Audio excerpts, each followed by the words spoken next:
تحياتي لكم أينما كنتم مشاهدينا في كل مكان، وأهلا بكم في فيديو جديد.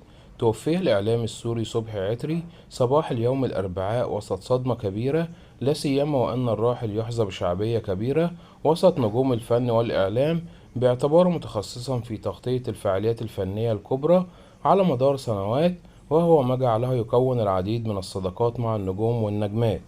صبحي عتري من مواليد 6 يوليو 1977 في مدينة حلب السورية، وتخرج من جامعة حلب قسم الأعمال الإدارية، حاصل على شهادات في الإعلام وتقنيات العمل التلفزيوني.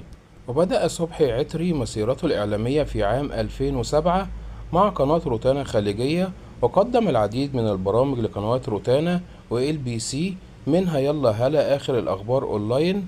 وكان يعمل معد ومقدم برامج مع ام بي سي بين 2014 و 2023، حيث قدم برنامج ترند، كما كان مراسل برنامج اي تي بالعربي.